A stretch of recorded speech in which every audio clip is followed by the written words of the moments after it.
माँ बहुत भूख लग रही है, अब ये भूख और बर्दाश्त नहीं होती है। कुछ खाने के लिए दो ना माँ। अपने दोनों बच्चे मोनू और चंचल को भूख से रोता देख उर्मिला की आंखों में भी आंसू आने लगते हैं।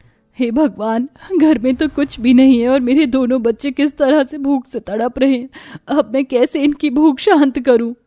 घर में राशन का एक दाना भी न होने की वजह से और अपने दोनों बच्चों को भूख से तड़पता देख उर्मिला चूल्हे पर लाल चाय बनाकर अपने दोनों बच्चों को भरपेट पिला देती है। हम कब तक ये लाल चाय पीकर अपना पेट भरेंगे?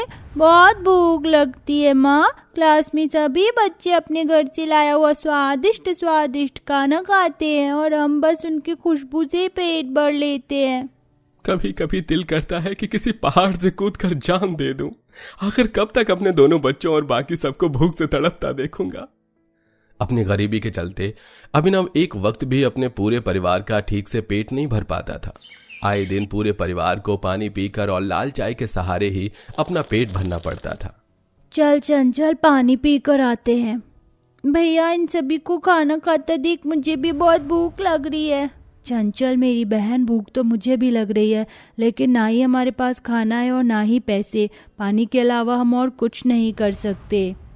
मोनू चंचल दोनों अपनी सीट से उठते हैं और पानी पीने के लिए क्लास से बाहर जा रहे होते हैं कि तभी उनका जतिन नाम का क्लासमेट जैसे ही अपना लंच बॉक्स खोलता है तो उसके लंच बॉक्स के अंदर रखे अंडे पराठे की खुशबू पूरी क्लास में फैल जाती है। जतिन को अंडा पराठा खाता देख चंचल और मोनू के मुंह में भी पानी आने लगता है। जतिन आधा ही अंडा पराठा खाता है और बचे हुए अंडे पराठे को क्लास के डस्टबिन में फेंक देता है। सभी बच्चे जैसे ही लंच करके बाहर ग्राउंड में खेलने के लिए जाते हैं तो मोनू चंचल फौरन डस्टबिन में से वो आधा झूठा अंडा पराठा निकालते हैं और उसे आपस में बांटकर खाने लगते हैं। भैया, ये अंडा पराठा तो बहुत ज्यादा टेस्टी है, मुझे तो ये बहुत अच्छा लगा। हाँ चल, जब हमारे घर में पैसे आ जाएंगे ना तो हम भी माँ से ऐसे अंडा पराठा बनवाएंगे। ऐसे ही वक्त गुजरता रहता है और अब उनके परिवार की हालत और ज्यादा खराब होने लगती है। अभिनव जिस फैक्ट्री में मजदूरी का काम करता था, अक्सर उस फैक्ट्री का सेठ सभी मजदूरों को उनकी दिहाड़ी देने में आनाकानी करता था। सेठ जी, ये तो आधे पैसे ही है, बाकी के पैसे? अरे जितने मिल रहे हैं ना उतने में ही खुश रहो, ज्यादा हवा में उड़ने की कोई जरूरत नहीं है। एक तो आप हमें बाकी जगहों के हिसाब से आधे से कम दिहाड़ी देते हो और ऊपर से उसमें से भी आधे पैसे काट लेते हो। अगर ऐसा चलेगा तो हम कैसे अपने परिवार का पेट भरेंगे? अगर इतनी ही परेशानी है ना तो कल से तुझे काम पर आने की कोई जरूरत नहीं है। अभिनव का सेठ उसे धक्के मारकर अपने काम से निकाल देता है। अभिनव रोता हुआ आधी मिली दिहाड़ी को लेकर घर आ जाता है। अभिनव कई जगहों पर काम ढूंढता है लेकिन कहीं पर भी उसे काम नहीं मिलता और ऐसे ही कुछ दिन गुजर जाते हैं। मोनू चंचल हर रोज की तरह अपने आंगन में खेल रहे होते हैं कि तभी उन्हें एक बहुत अच्छी खुशबू आती है। कितनी अच्छी खुशबू आ रही है ना, लगता है पड़ोस वाली आंटी आज खाने में कुछ अच्छा बना रही है। चल चल कर देखते हैं। मोनू चंचल जैसे ही अपने पड़ोस में जाते हैं तो चुपके से रसोई की खिड़की से देखते हैं कि कैसे उनके पड़ोस में रह रही बबीता अपने बच्चों के लिए गर्मा गर्म पराठे बना रही है। गर्मा गर्म पराठे देख मोनू और चंचल के मुंह में पानी आ जाता है और वो घर आकर अपनी माँ से पराठे बनाने की जिद करते हैं। आज हमें पराठे खाने, हमारे लिए पराठे बनाओ ना। पता है उस दिन हमने क्लास में अंडा पराठा खाया था, हमारा तो अंडा पराठा खाने का मन है, लेकिन हम जानते हैं कि अंडा पराठा खाने के लिए आपके पास पैसे नहीं है, इसलिए हमारे लिए सादा पराठा ही बना दो। उर्मिला, मैं थोड़ा आटा ले आता हूँ, कम से कम एक वक्त बच्चों को उनकी पसंद का कुछ खिला देते हैं। अभिनव दुकान से आटा लेकर आता है, वहीं उर्मिला अपने परिवार के लिए गर्मा गर्म पराठे बनाती है और चंचल हाथ के पराठे घर में सभी को काफी पसंद आते हैं। वाह माँ, क्या पराठे बनाए तुमने, इनके आगे तो वो अंडा पराठा भी कुछ नहीं है। बहू, तू सच में बहुत अच्छे पराठे बनाती है। अगर ऐसे पराठे कोई बनाकर बेचेगा तो उसकी दुकान में तो लोगों की भीड़ लगी रहेगी। वैसे माँ, कह तो आप बिल्कुल ठीक रही हैं। अगर उर्मिला तुम चाहो तो हम सब मिलकर पराठे का काम शुरू कर सकते हैं। आजकल खाने पीने के काम में इंसान सबसे ज्यादा पैसे कमा रहा है। लेकिन इस काम के लिए हमें पैसों की जरूरत पड़ेगी और वो पैसे हम कहाँ से लाएंगे? तुम उसकी फिक्र मत करो। अभिनव अपने गांव के सेठ के पास अपना छोटा सा घर गिरवी रख देता है और उनसे मिलने वाले कुछ पैसों से किराए पर ठेला और पराठे बनाने का सारा सामान ले आता है।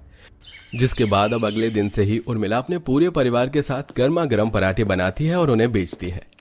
अरे बहन जी, गर्मा गर्म 2 पराठे लगाना।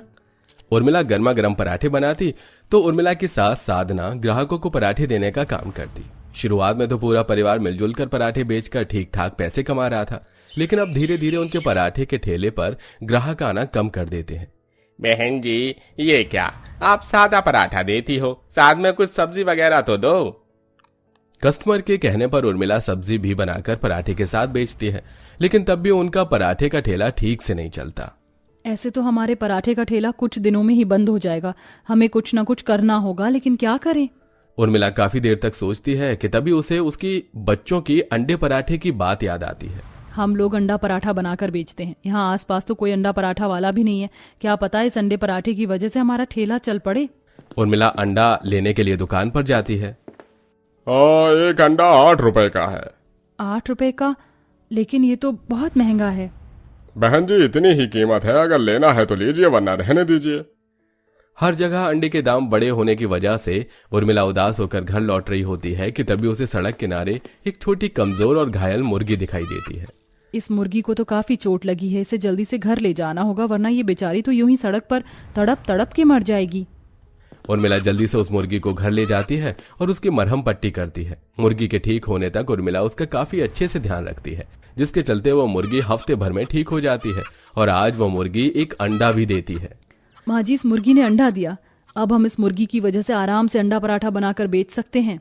उर्मिला जैसे ही उस अंडे को अपने हाथ में उठाती है तो वो अंडा 1 से 2 में बदल जाता है, जिसे देख सभी हैरान हो जाते हैं। एकदम से ये 1 अंडा 2 कैसे हो गए? जब जब उर्मिला अंडे को छू रही थी तब तब वो अंडा 1 से 2 में बदल रहे थे और देखते ही देखते वहां एक अंडा 10 अंडों में बदल जाता है। सभी लोग ये देखकर काफी हैरान हो जाते हैं कि तभी आप सभी को हैरान होने की कोई जरूरत नहीं है। मैं एक जादुई मुर्गी हूँ और ये मेरा जादुई अंडा है।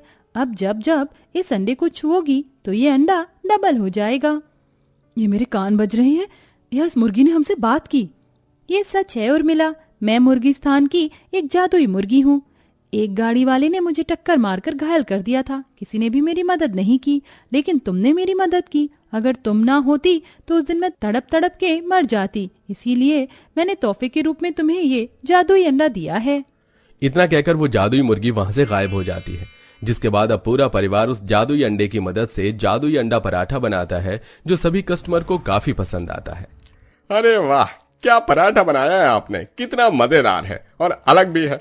इससे पहले भी मैंने कई बार अंडा पराठा खाया है, लेकिन इस जैसा कभी नहीं खाया। अरे सही कहा दोस्त, यह अंडा पराठा खाकर तो सच में मजा आ गया।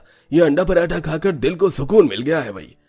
जादुई अंडा होने की वजह से सभी कस्टमर को अब जादुई अंडा पराठा काफी ज्यादा पसंद आता है। साधना अंडे का घोल तैयार करती है, वहीं उर्मिला गर्मा गर्म अंडा पराठा बनाती और दोनों बच्चे कस्टमर को अंडा पराठा सर्व करते और अभिनव पैसों का हिसाब करता।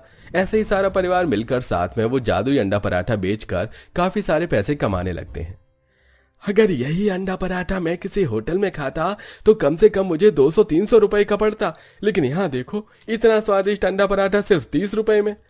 जादुई अंडा पराठा होने की वजह से उन सभी को कहीं से कभी अंडा लेने की जरूरत नहीं पड़ती। साथ ही धीरे धीरे बढ़ते अपने कस्टमर की वजह से दिन पर दिन उनकी इनकम भी बढ़ती जा रही थी और अब पूरा परिवार सिर्फ कुछ महीनों में 1 से 2 ठेले कर लेते हैं। अब जहां एक ठेला साधना और उर्मिला संभालती, वहीं एक ठेला अभिनव और उसके दोनों बच्चे मिलकर संभालते। धीरे धीरे वक्त गुजरने के साथ उन सब की माली हालत भी ठीक होने लगती है।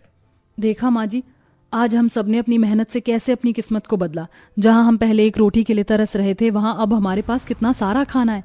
भले ही मेहनत हम सब ने मिलकर की हो, लेकिन ये सब सिर्फ बहू तेरी वजह से ही हुआ।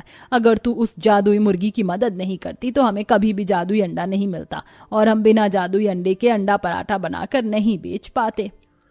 पूरा परिवार अब हंसी खुशी रहता है और साथ ही अपने जादुई अंडा पराठे के बिजनेस को भी काफी आगे तक बढ़ाता है।